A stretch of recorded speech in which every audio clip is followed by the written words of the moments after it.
We've been dreaming of that for the last God knows how many years. Let's go straight across to Hanumant Pawar साहब. Hanumant Pawar साहब नमस्कार. नमस्कार. नमस्कार. नमस्कार sir. नमस्कार. नमस्कार. कैसे हैं सर? कैसे हैं? सर अभी आप कैसे हैं? सब खैरियत है? सब ठीक ठाक है? बिल्कुल बिल्कुल बिल्कुल. वंडरफुल. क्या आपका कुछ पुलिस केस हो गया था? कुछ हो गया था? ऐसा कुछ था क्या पिछले दिनों सुनने में? पुलिस केस तो होता रहता है पॉलिटिकल एक्टिविस्ट, सोशल एक्टिविस्ट के ऊपर. तो ये केस किस चीज के ऊपर था सर? आपने ये अभी कांड कौन सा किया? सुनने में आया कुछ? नहीं, अभी असल में ऐसे में तो नहीं था कोई.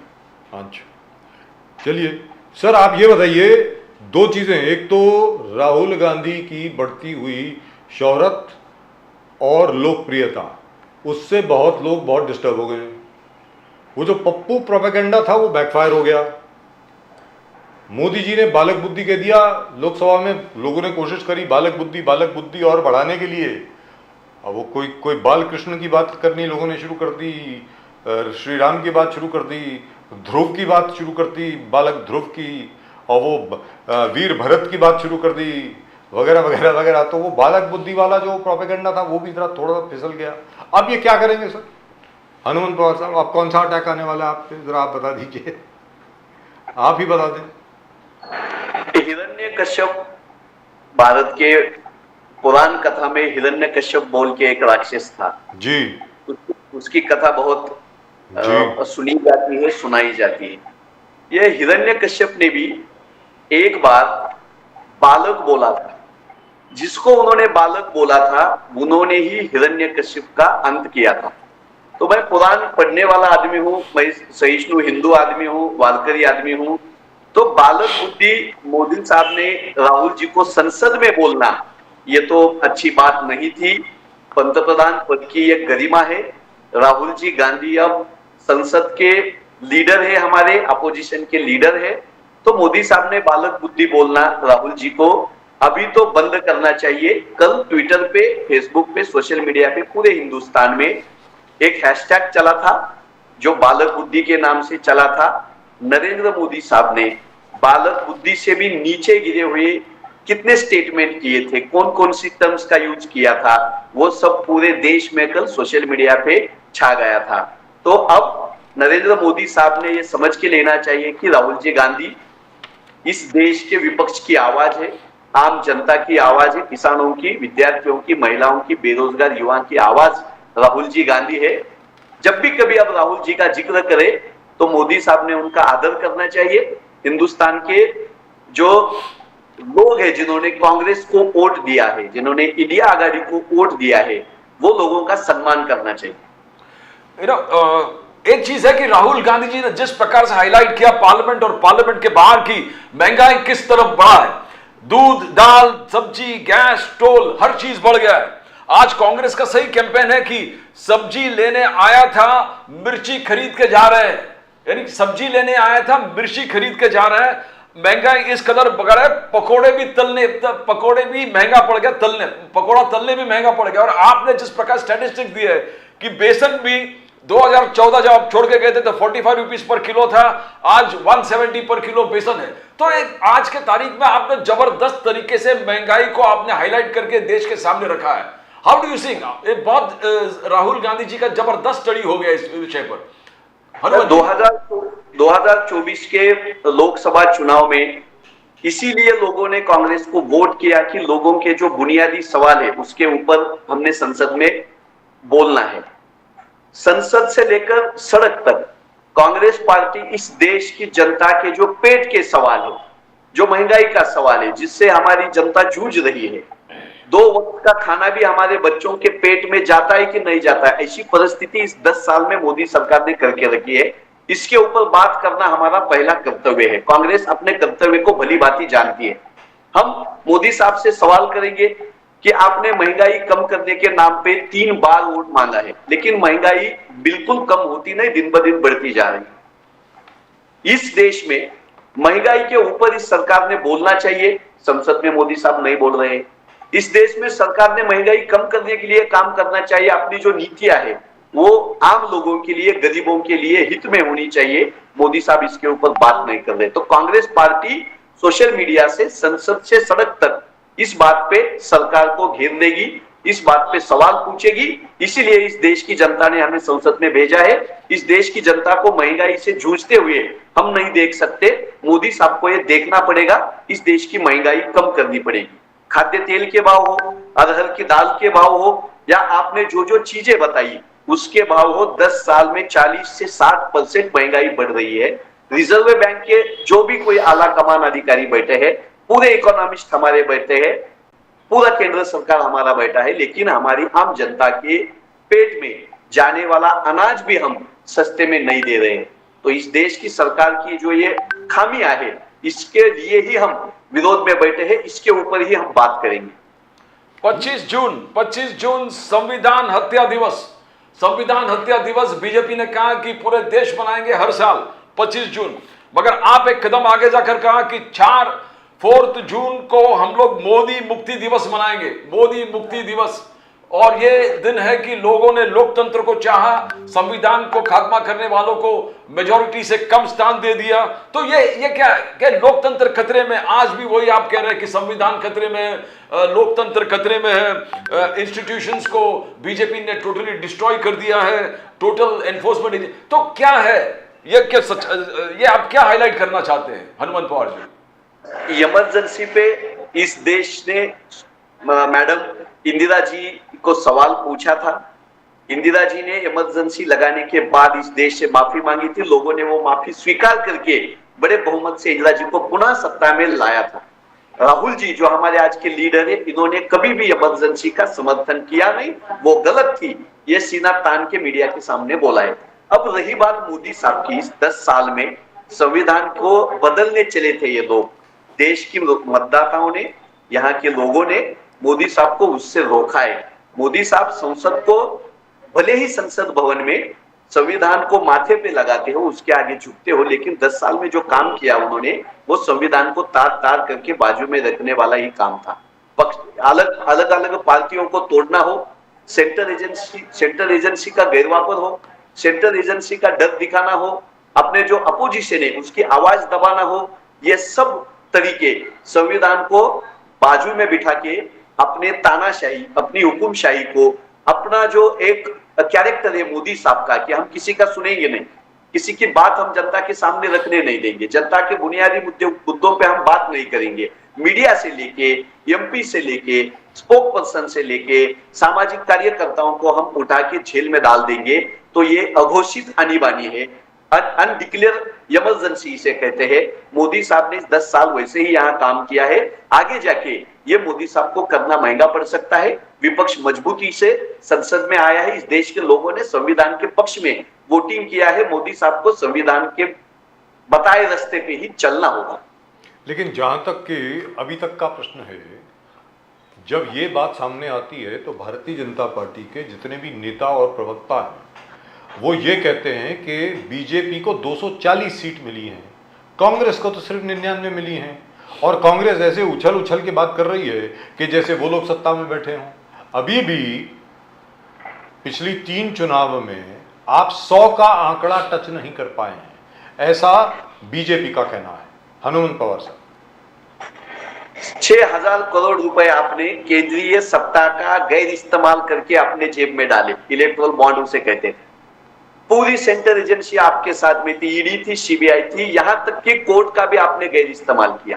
इलेक्शन कमीशन आपके इशारों पे काम करता था। पूरी पार्टियां हिंदुस्तान की आपने तोड़ी थी, ऐसी कोई पार्टी नहीं बची थी जहां का भ्रष्ट लीडर अपने आपके बाजू में किया नहीं था। 10 साल आपने सत्ता का उपयोग किया, सेंट्रल एजेंसी का गैरवापर किया, 10,000 करोड़ रुपए से ज्यादा चंदा आपने सेंट्रल गवर्नमेंट के गैर इस्तेमाल से चुनाव में आपने इस्तेमाल किया। ये सब एक बाजू में, फिर भी 63 एमपी आपके, जिसमें कुछ सेंट्रल मिनिस्टर थे, कुछ राज्य मंत्री थे, इनका भी यहां पराजय क्यों हुआ? 63 एमपी को घर पे क्यों बिठाया लोगों ने?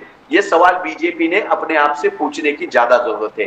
कांग्रेस पार्टी का लगभग दुगना हिस्सा अब संसद में आया है। महाराष्ट्र में तो हमारा 1 एमपी था, 1 एमपी से 14 एमपी तक कांग्रेस गई है। देश में हर जगह कांग्रेस बढ़ रही है, बीजेपी लगातार नीचे आ रही है। तो मोदी साहब ने इसके ऊपर ज्यादा ध्यान देना कि अपने 63 एमपी क्यों पराजित हुए। जी दुरुस्त बात है, लेकिन यहाँ पर दूसरी चीज़ जो सामने आती है, जब भी महंगाई की बात होती है तो महंगाई की बात टाल क्यों देते हैं लोग? देखिए साहब, मैं आपको सीधी बात बता रहा हूँ, आज की तारीख में सब्जियों का भाव ले लीजिए, फ्रूट जो फल होते हैं जैसे सेब हो गया, ऑरेंजेस हो गए, ये सब तो लोगों की मतलब पहुंच के बाहर हैं। मतलब we have not seen grapes in a long time. जैसे पहले कश्मीर से चेरीज आया करती थी, हिमाचल से भी आया करती थी, वो आजकल बाजार में दिखती नहीं है सर। बिल्कुल सही सबकी फरमाया तो बात आपने। छोड़ दीजिए, हम मैं आपसे ये बात कर रहा हूं कि जो नॉर्मल है, जैसे वटाना है, जो मटर जिसको बोलते हैं, उसकी प्राइसेस अभी देख लीजिए कितने का है आजकल। I think it's 240 rupees if I am not mistaken, और 230 230 का है। तो मेरा ये कहना है कि मतलब कहां जाएंगे लोग सर, ये तो बताइए ना हनुमंत पवार साहब। हम किसान हैं। जो सब्जी अभी आपने बोली कि महंगी हुई, उसको उगाने वाले हम किसान हैं। किसानों को अपनी सब्जियों को भाव मिल नहीं रहा जी। किसान जो अपने खेत में फसल निकालता है उसको भाव नहीं मिल रहा, उसके लिए किसान भी रास्ते पे है। और जो हमारे शहर के लोग हैं, जो सिटी के लोग हैं, जो पूरा उपभोक्ता है, उसको भी महंगाई से बेच रही है सरकार। तो कहीं ना कहीं जो उपज निकाल रहा है वो भी जूझ रहा है, जो खरीद रहा है वो भी खुश नहीं है। तो इसका एक ही मतलब है कि इस देश की सरकार, जो यहाँ की इकोनॉमिक सिस्टम है, उसमें ऐसे कुछ लोग घुसे हुए हैं, सरकार की कुछ ऐसी नीतियां हैं जो फसल उगाने वालों को भी संघर्ष में डाल रही है, और जो लेता है, खरीदता है, उसको भी वो खुश नहीं कर रहे। तो इस देश की इकोनॉमिक्स की जो सिस्टम है वो कहीं तो फंस गई है। मोदी साहब उसको बाहर निकालने में कामयाब नहीं हो रहे हैं, ये इससे पता चलता है। हर गांव, हर गली, हर शहर में बनाएंगे प्यार और मोहब्बत का दुकान, और ये प्यार और मोहब्बत का दुकान ही मणिपुर का प्रॉब्लम सॉल्व कर सकता है। राहुल गांधी जी ने कहा कि मोहब्बत, सम्मान और भाईचारा से ही प्रॉब्लम सॉल्व होगा। पर मोदी जी का कहना है Amit Shah is doing a good job when Manipur is concern. Amit Shah बार बार मणिपुर जा रहे हैं, लोगों से मिल रहे हैं, प्रशासन के साथ चर्चा करके पीस प्रोसेस को वहां पर इंपोज करने का कोशिश लगातार चालू है। और फिर मोहब्बत के दुकान है, तो मोदी जी का पूछना था कि आपने खुद 10 बार प्रेसिडेंशियल रूल क्यों इंपोज कर दिया मणिपुर में? अगर आप सुशासन में, I mean if you are administratively good, why did you impose 10 बार प्रेसिडेंशियल रूल इन मणिपुर? और आपने अभी ऐसा ऐलान भी किया, सड़क से संसद तक मणिपुर का जो जंग है वो लेके जाएंगे आप। हनुमंत पवार साहब, 1.5 साल से लगभग मणिपुर जल रहा है। 3 बार राहुल जी गांधी मणिपुर जा चुके हैं। वहां के जो औरतें हैं, वहां के जो बच्चे हैं, हिंसा में जो पीड़ित लोग हैं, उनके आंसू पोंछने के लिए 1.5 साल में 3 बार राहुल गांधी जा चुके हैं, लेकिन मोदी साहब को वक्त नहीं मिला। हमारे मोदी साहब जब राहुल गांधी मणिपुर में जाते हैं तब तो वो रशिया में जाते हैं और यूक्रेन और रशिया में जो युद्ध चालू है उसको रोकने की बात कहते हैं। भाई, अपना घर जल रहा है, अपना एक स्टेट, एक हिंदुस्तान का एक स्टेट जल रहा है, वहां के लोग मर रहे हैं, बच्चों के ऊपर अत्याचार हो रहे हैं, महिलाओं के ऊपर अत्याचार हो रहे हैं, वहां जाने के लिए मोदी साहब को वक्त नहीं मिल रहा।